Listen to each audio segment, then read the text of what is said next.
বাংলাদেশের স্বামী স্ত্রীর মাঝে পরকীয়া হচ্ছে সবচেয়ে বড় একটা রোগ বা ব্যাধি, ডিজিজ এটা। এবং এটা এত বড় রূপ ধারণ করেছে যে বাংলাদেশের কোর্টগুলোতে প্রতিদিন তালাকের সংখ্যা বাড়ছে এবং ঢাকা শহরে প্রতিদিন তালাকের সংখ্যা বাড়ছে এবং পুরো বিশ্বব্যাপী তালাকের সংখ্যা কম না বেশি?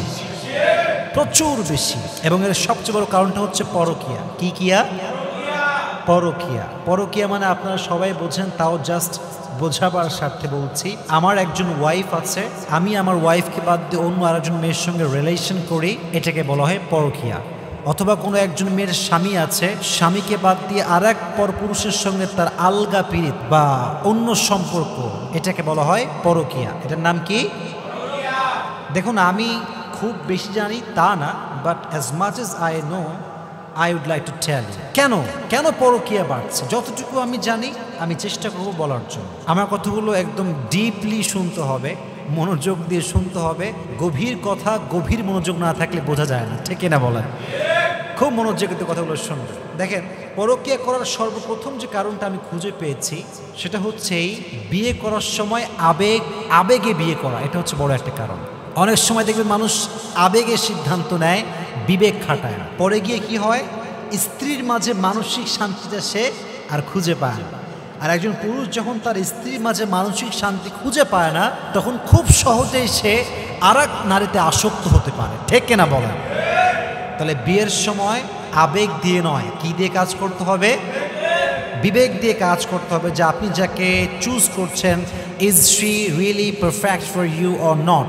I know that there's no one who is perfect. I mean, no one is perfect in this world. But you have to justify. You have to try your best to justify her first, whether she is perfect or not. যাকে বিয়ে করছেন একটু justify করেন যে আসলে সব দিক থেকে ঠিকঠাক আছে কিনা, মোটামুটি সব আমার যা যা চাইতে আছে কিনা। মানে মন চাইতেছে বিয়ে করতে, ঠাস করে ফেললেন, ঠেলা পরে বুঝবেন। তার মানে বোঝা গেল, বিয়ের সময় যদি কেউ আবেগ দিয়ে ডিসিশন মেক করে আর তার মাঝে সে মানসিক শান্তি খুঁজে না পায়, পরবর্তী সময় একটা পরকীয়ার আশঙ্কা আছে না নাই? তাহলে বোঝা গেল, স্বামী যদি তার স্ত্রীর মাঝে, স্ত্রী যদি তার স্বামীর মাঝে মানসিক শান্তি খুঁজে না পায়, পরকীয়ার আশঙ্কা ওখানে সবচেয়ে বেশি, ঠিক কিনা বলেন? আল্লাহ আমাদের সবাইকে স্ত্রীর মাঝে এবং প্রত্যেকটা স্ত্রীকে স্বামীর মাঝে মানসিক শান্তি পাওয়ার তৌফিক দান করুন। সকলেই পড়া আমিন।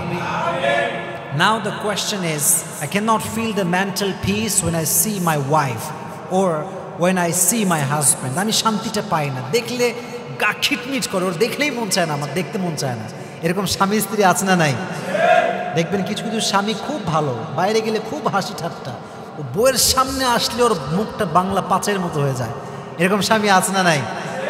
বলবেন যে ভাই কি হইল, এত ভালোবেসে বিয়ে করলেন, এত পছন্দ, এই সেই, বলে ওরা আমার দেখতেই মনে চায়।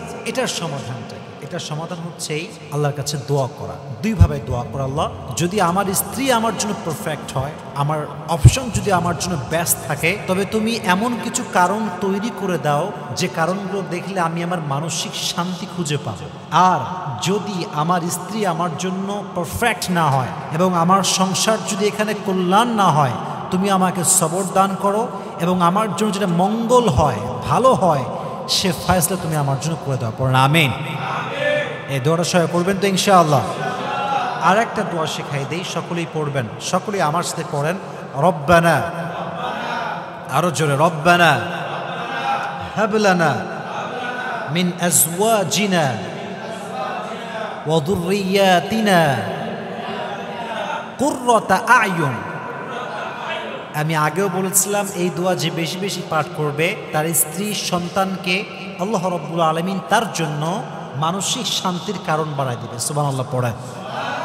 তাহলে এক নাম্বার পরকীয়ার কারণটা হচ্ছে এইভাবে বললাম যে বিয়ের সময় বিবেক দিয়ে বিয়ে করে না, কি দিয়ে বিয়ে করে? আবেগ দিয়ে বিয়ে করে। ফলে সে মানসিক শান্তি খুঁজে পায় না। আর মানসিক শান্তি নাই যেখানে পরকীয়া আছে সেখানে, এক নাম্বার কারণ। দুই নম্বর কারণটা হচ্ছে, স্বামী যখন তার স্ত্রীর উপরে বাড়তি প্রেশার ক্রিয়েট করে, অথবা স্ত্রী যখন তার স্বামীর উপরে বাড়তি প্রেশার ক্রিয়েট করে, তখন মন ভাঙাভাঙি হয়, অনেক মন ভাঙাভাঙি হয়। ফলে সে পরকীয়া করতে বাধ্য হয়। মনে করেন আমি একজন স্বাধীন ছেলে, আমার বন্ধু বান্ধব বেশি, আড্ডা আমার একটু স্বভাব বেশি, আমি একটু বাইক চালাই বেশি, আমি ফোন ইউজ বেশি করি, it's my bad habit, I know that, but একজন মানুষ তার ব্যাড হ্যাবিট একদিনে ছাড়তে পারে না, সময়ের দরকার আছে না নাই? 1 বছর লেগে যায়, কারো 1.5 বছর লেগে যায়। তো বিয়ে করে কেবল বাসায় আসতে পারে না এই স্বামী, তার বইয়ের অভিযোগ সে তোমার এইটা খারাপ, ওইটা খারাপ, এইটা বদলাও, ওইটা বদলাও, change your everything whatever you have. তখন স্বামী কয় তোর বইয়ের গুল্লি মারি আমি, যা তোর সঙ্গে সংসারই করবো না। তখন এটা খুব বাজে একটা অবস্থায় চলে আসে। সেম জিনিস, কোনো মেয়ে হয়তো পরিপূর্ণ পর্দা করে না, এরকম মেয়ে আছে না নাই? এখন স্বামী বিয়ে করে নিয়ে আসছে বাসরাতে, বলতে তুই যদি কাল থেকে তোর চোখও খুলিস তোর চোখ তুলে ফেলবে। বাড়তি প্রেশার কখনো জীবন সঙ্গীকে সুখে রাখতে পারে না, শান্তি দিতে পারে না। আর যখন কেউ বাড়তি প্রেশার ক্রিয়েট করে তখন স্বামী একটা অন্য বেটার অপশন চুজ করতে চায়, স্ত্রী তখন অন্য বেটার অপশন খুঁজতে চায়। কেন? স্বামীর আর ভালো লাগে না, খালি বাড়তি প্রেশার দেয়, খালি চাপ সৃষ্টি করে।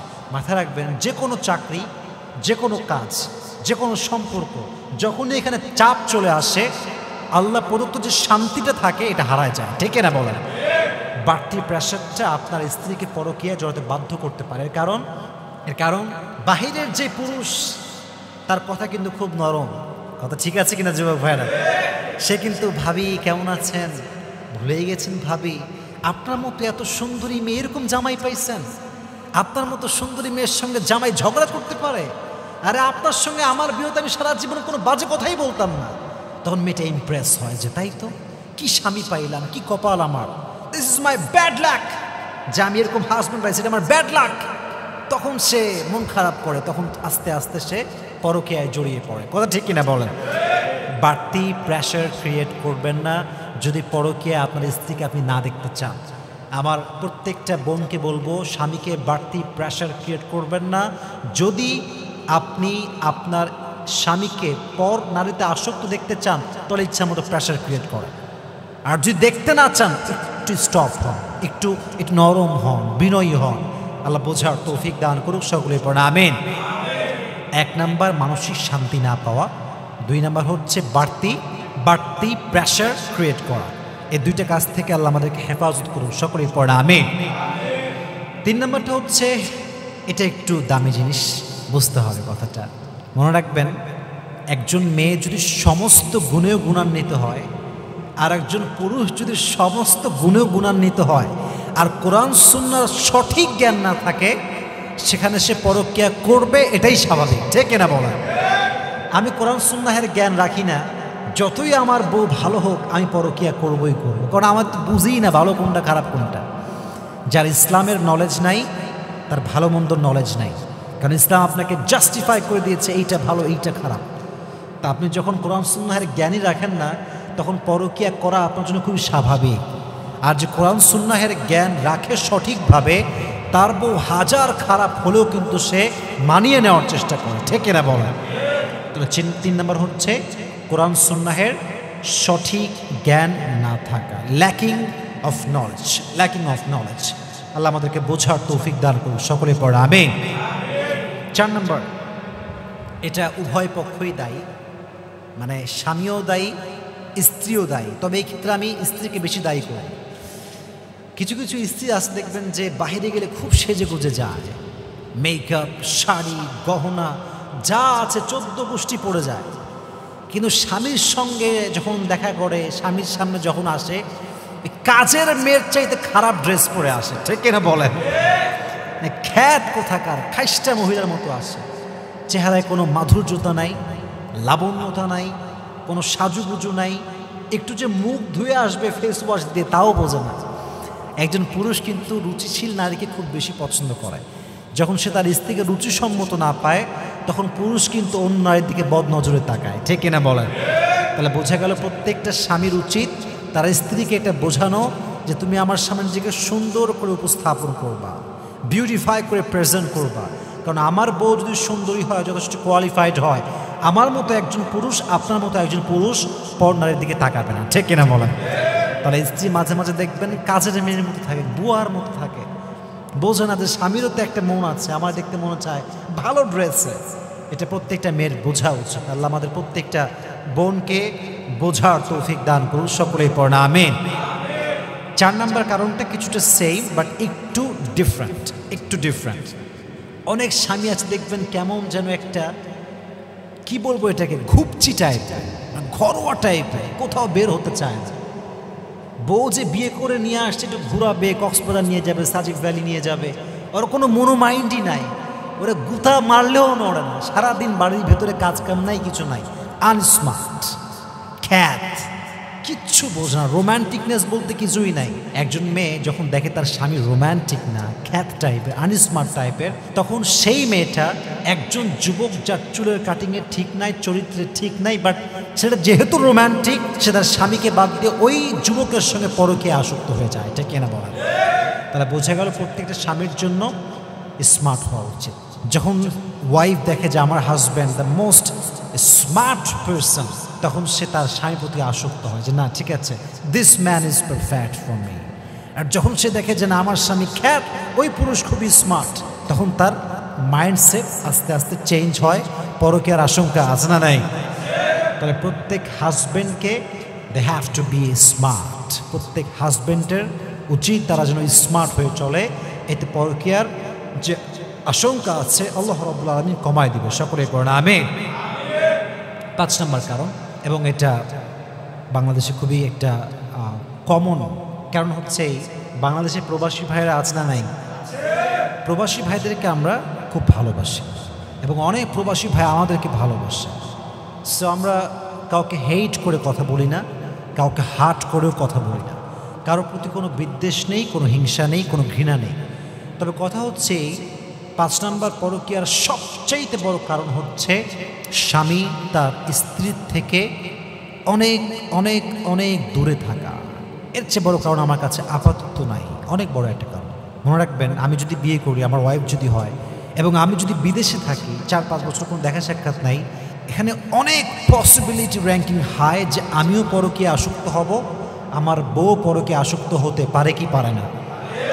আই এম নট 100% শিওর যেটা হবেই হবে, but maximum time it happens. বেশিরভাগ সময় কিন্তু এরকমই হয়। আপনি দেখবেন অনেক প্রবাসীর বউ পালিয়ে যায়, আবার প্রবাসীরা দেশে বউ রেখে বিদেশে গিয়ে পরকীয়া করে, অন্য মেয়ের সঙ্গে শারীরিক সম্পর্কও করে, এরকম অনেক প্রবাসী আছে। I am not hurting anyone, কাউকে আমি হার্ট করছি না, বাট বাস্তবতা আমাকে বলতে হবে, স্বামীর থেকে স্ত্রী দূরে রাখা এটা ঠিক না, এটা কোনোভাবেই জায়েজ, এটা নির্ধারিত সময় আছে। অনেক স্বামী 4-5 বছর থেকে যায়, এটা কেমন কথা? আপনি কোন ইসলাম ফলো করছেন? ইসলাম কি আদৌ আপনাকে সেই শিক্ষা দিয়েছে? একজন মেয়ে কদিন পারে তার স্বামীর কাছে একা থাকতে?